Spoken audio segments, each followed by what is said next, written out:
Hi, I'm Erin. And I'm Matt. We're members of the Youth Speak youth education program at Planned Parenthood Saskatoon Centre, and we'd like to welcome you to the Birds and the Bees for Adults. We'd also like to congratulate you on watching this video because the more you learn, the better off the youth in your life will be. In this video, we're going to talk about openness, embarrassment, relationships and emotions, and broaching the subject. Our objective is to help you open doors of dialogue with the youth in your life and alleviate some of your fears and concerns about discussing sexual health issues and relationships with young people.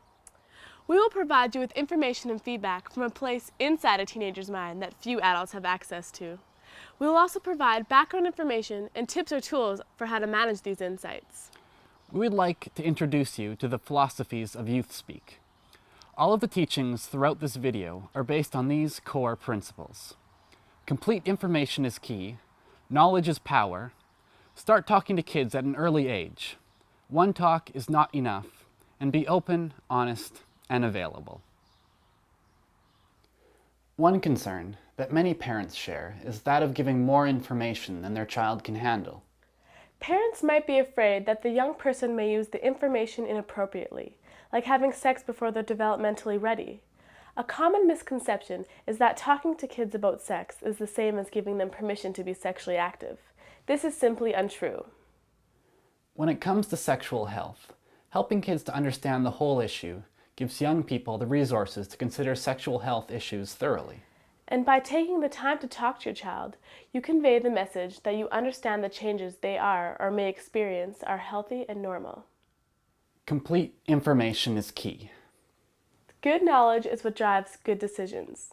If we want kids to make better choices, they need to be able to place themselves and their circumstances in a context. For example, sex is just not having sexual intercourse. It exists in a context that includes future emotions, family and friends' reactions, society and church views, and a potential risk to physical health. Parents can help build that context so that teens will not see the act of sex as an isolated activity. During the early and middle teenage years, talking to youth can be especially hard. They're feeling insecure and overwhelmed. The parent-child relationship is often already strained. Giving youth the chance to talk about sexual health at a young age helps relieve some of the awkwardness later on and normalizes this natural part of life. It's important to begin discussions early to prepare youth for what's ahead. It's hard enough as a parent to try to convey all necessary information in one talk, and equally hard for the young person to digest and remember everything that is said. It is crucial in developing an open relationship to continue the conversation as they mature. One talk is not enough. If your child feels that you can talk to them about anything, they will feel comfortable bringing their concerns to you. There is so much to be gained by being open and accepting of youth.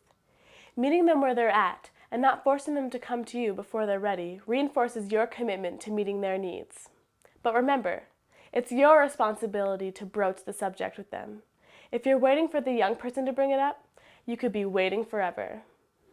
These can be scary times. Young people don't necessarily learn what they need about their sexual health at school, and we must be aware of this reality. Trust is probably the single most important factor in fostering an open relationship. Here are some tips we came up with on how to develop trust. We suggest being clear and concise as possible when providing information. Try to relate the experience the young person is going through with things that have happened in your life. It is important to show the young person that you respect their opinion, even if you don't agree with it. You can do this by validating their thoughts and feelings, and by asking them for their opinion. It's important to note that judgment and criticism close doors to communication, and whenever possible, you should try to provide opportunities for negotiation. Overcoming, or at least being aware of and attempting to overcome your fears and concerns is essential to being effective as a communicator. A parent's dilemma. Imagining their child asking a question that they don't know the answer to. Don't let this concern delay having a conversation. You can never anticipate all the questions youth might ask, so stop stressing. If you don't know the answer, let the child know you will get back to them or direct them to an information source. It's okay to admit that you don't know the answer, but don't avoid all questions by claiming you don't know how to explain it. There's a lot of slang used to describe sex in pop culture today, and it can be overwhelming, especially for parents who are trying to communicate with a younger generation on a sensitive issue. Luckily, you just have to be you, and you don't need to try and use all the new slang and terminology. It is important to use language that you are comfortable with. Be genuine. If there are certain words that are particularly awkward for you, yet essential for the discussion, such as penis, vagina, or menstruation, we suggest you practice saying them out loud when no one else is around. Parents and other adults aren't the only ones who are uncomfortable, worried, or nervous when it comes to talking about sexual health. Young people have concerns too, and we'd like to highlight some common ones for you. Youth are concerned that they won't be asked for feedback, or that they'll just be told what to do and their ideas will be rejected or judged. They worry too that their parents won't listen to their point of view, they won't care, or they won't talk with them. Young people really want to participate in decision making, but at the same time, it is really important to them that they don't disappoint their parents. It's a real concern that they will make a decision and then have to face a negative reaction from their parents and possibly even be treated differently. Some parents have said that they don't know what their kids already know about sexual health. By the time young people are teenagers, most of them already know the mechanics of sex, what it is, how it works, and many of them also know the basic anatomy of their bodies and vocabulary, although not in great detail. What they don't know, or don't know much about, are contraceptives, STIs, which are sexually transmitted infections, or healthy relationships, and how to deal with their new emotions and physical feelings. These are areas where information is missing or full of holes and misinformation. Gearing your conversations toward these areas is a good idea, so you're more likely to be answering the questions they have but are afraid to ask. During these talks, you may not know if your child understands what you say. Their reaction may be hard to read and they may become defensive. It is important not to ask too many questions as it may shut down communication. If youth feel that you are prying or demanding information from them, they'll be less likely to open up, speak, or listen. However, it should be pointed out that just because it looks like they're not listening or interested in you or what you're saying, chances are, if they're still in the room and haven't walked out, they're greedily absorbing your tidbits of information. Being clear about the purpose of your talk will help gain their attention and their trust. Youth may suspect that the reason you're bringing up the topic is because you don't trust them, or you need to be in control. Let kids know you're asking questions and sharing information only because you care about them and want them to be able to make informed decisions at appropriate times in their lives. Unfortunately, embarrassment can be a really large barrier for both adult and the youth to overcome when having these discussions. Don't let the embarrassment you may feel stop the conversations from taking place. Embarrassment is a mindset of how one views a given situation. It is a learned behavior. This means if a child believes talking about sexual health is embarrassing, then whenever the subject is broached or approached, the youth will blush, become defensive, or fidget. The longer you suppress the embarrassment, the worse the symptoms become. Some signs of embarrassment can include reddening of the face, laughing or giggling, avoiding eye contact, fidgeting, or nail biting. Their posture may become closed, and they may even become verbally defensive, or more commonly, only provide one-word answers.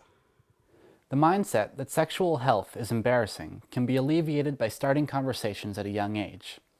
By starting young, kids will find sexual health to be a normal and comfortable topic to discuss. The embarrassment will decrease with essential, recurring talks about sexual health.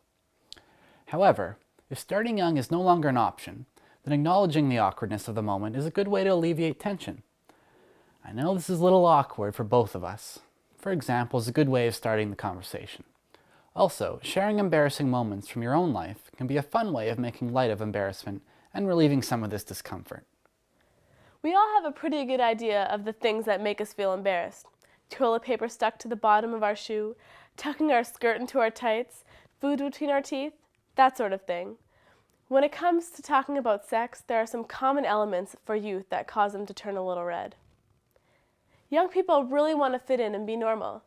They worry their questions might be weird or that they're the only ones with these particular questions, thoughts, or feelings. It freaks a lot of kids out when they first realize that their parents are sexual beings like the rest of us. The thought of a teenager's parents finding out that they're sexually active is just as embarrassing as their parents thinking they're sexually active, even if they're not. Finally, kids are a bit freaked out with the idea that their parents might ask them a question that they think they should already know the answer to, but don't. Embarrassment isn't a lot of fun, but since you know embarrassment is a state of mind, you can alleviate it by changing the way you perceive the situation. If you choose to make these conversations embarrassing and uncomfortable, then they will be. Now that you have some insight into youth's experiences, it's time to have a conversation. So, where do you begin? First, you need to know that there are specific things youth want to hear from you. They want to know that no matter what, you'll still love them. They want to know that you'll be honest with them and you'll always be available to them when they come to you or need you. Youth want to be asked for their opinion and have the opportunity to express it, whether you agree with their view or not. For many young people, emotional needs are often overlooked, ignored, and underconsidered. We'll go into this in greater detail later, but for now, just be aware of it.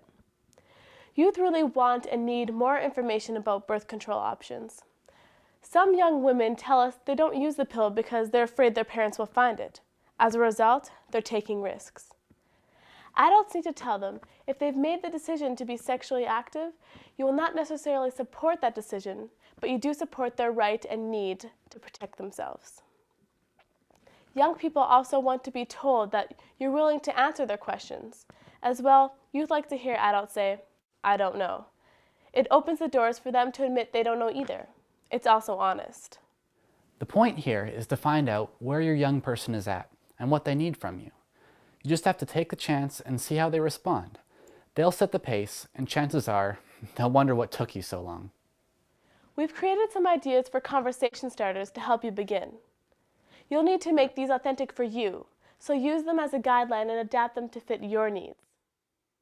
You're always changing. Let's look at some of these changes together. It's obvious you're growing up.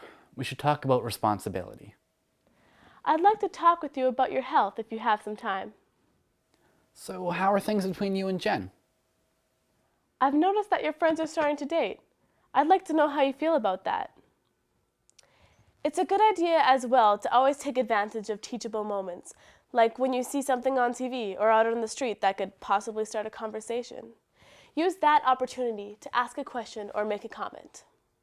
There is the possibility the young person could shut down when you approach them, especially if this type of conversation is new to both of you. We've put together some strategies to hopefully prevent this from happening, or better manage it if it does. To help lessen the strain of the conversation, you should go to a pleasant place or a neutral territory, like a coffee shop or a park. If things go wrong, respect your child's personal space and allow them to leave if they feel they must. Take baby steps with this topic and discuss it a little bit at a time so neither of you feel overwhelmed. Start casual chats and gradually increase in intensity over time. To make the talk a two-way conversation, ask the child's opinion on issues, but be careful not to get angry or lecture them in response. A good place to start is by discussing the emotions involved with relationships, sexual and non-sexual. Emphasize that your goal is to empower them to make smarter choices. In the worst case scenario, when they totally shut down all lines of communication, do not force them to open up. If they leave the room, allow that. If this is the case, there's probably some larger issue that needs to be looked after first. Fortunately, this seldom happens, so don't worry about it. When talking to anyone, especially young people, there are some important points to remember, like speak clearly and don't mumble. Sometimes when we're uncomfortable, we get quiet and our words start to trail off. The conversation may not go as hoped the first time or even the second time, but it's so important to keep trying because bits and pieces will make it through, even if you're not aware of it. So don't give up.